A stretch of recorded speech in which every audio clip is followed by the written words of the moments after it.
Well, it is without a doubt a huge year for British sport. Fantastic that such an iconic brand as Jaguar has got behind a further 50 athletes with a bursary fund and mentoring programme.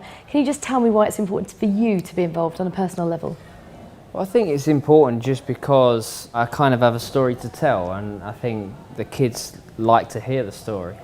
It's why the amazing people that are up there on the stage, the other ambassadors, they're at the top of their game, and they've been to the top and they've stayed there, and they are inspirational people.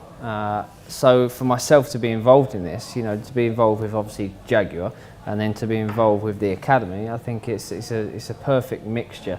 And obviously with the other athletes that are involved, it's quite inspiring. It was a great Q&A, wasn't it? It was. I enjoyed it. Obviously sat there with the guys and the ladies that we were up there with. It's quite amazing.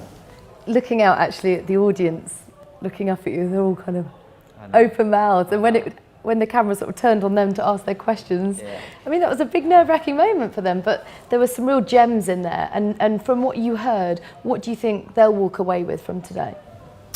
Hopefully a lot of notes. Hopefully they took notes, because I think it's important to listen to the likes of Kelly and Denise, obviously, and Gareth and Sirian, and it's so inspiring to listen to them talk. And when you listen to the likes of Steve, so Steve it's an inspirational story. To go from there and then to be winning the gold medals that he wins, and then to be knighted, and it's an inspiring story. So hopefully the kids have listened to each one of the people up there and taken notes from each of us. So the longevity of his career is without a doubt the really impressive thing, but same can be said for you, over 100 caps. How did you keep your focus over that period of time, and how did you keep raising your game so that you were competitive? I think it's just, I didn't think of it like that. I didn't think of it as raising my game all the time, because I was just asked a question about at a young age, why did you work the way you worked? And I didn't think of it as work. It's simple as that. When I was young, I played football because I loved playing it, not because I thought this is going to be my job when I'm older. It's kind of, that's the way I've always looked at it. It's not a job for me. It's something that I would do even if I wasn't being paid. It's something that I love. And keeping the focus. You have I have a couple of good friends around me that help me focus. I've got a good family. I've had good coaches, good managers along the way, and that kind of focuses you. But none of that can help you when you're on the field, or you're on the track, or you're in your boat. You have to focus that. You have to find that yourself. But that comes with loving what you do. I was going to ask you about that support network, because obviously you've benefited from a very good one with your family and friends around you. Is that part of your motivation for wanting to be that support network for others, because you have benefited from it?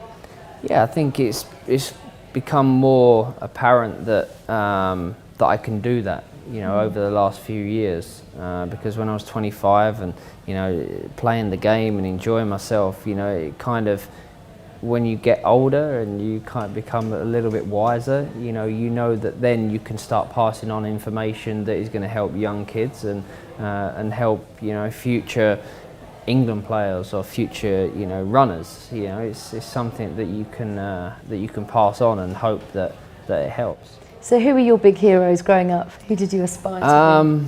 I always wanted to be like Brian Robson. Brian Robson for me was wore number 7 for Man United, wore number 7 for England, captained both Manchester United and England. I wanted to emulate everything that he kind of did in his career, and I was lucky because I was able to do that. So it was, he was my hero. So I think it's always important for people and young kids to have, role models and people to look up to and people to aspire to be. So it was, I was lucky. And tell us about that first experience of running out, first time for England. What was going through your mind and your heart, and what were the feelings? I mean, you know, that whole week leading up to the first game, first time that I played for England, you know, I was training with the likes of Paul Ince, Paul Gascoigne, Gary Pallister, you know, these players that I'd looked up to for years, Alan Shearer, you know, and then I'm kind of put in the team with them. It was kind of an amazing feeling, and you know, to wear an England shirt, you know, there's not many things that are better than that. Would you say that is the highlight, your first ever cap, or do you have other moments in your career that really stand out? I think when I was given the captain's armband, that for me was the best moment in my career. I think, you know, obviously winning trophies with Manchester United and winning the treble, you know, those are special moments. But I think, you know, being given the captain's armband for the first time, that was the best. And clearly you enjoy leading and inspiring, and that's exactly what you've done today, so thank you so much. You're welcome. It's been some fantastic. Thank you. It's been some great people in the room, stars of past and present. Thank you, David Beckham, and thank you, Jaguar. It's been great.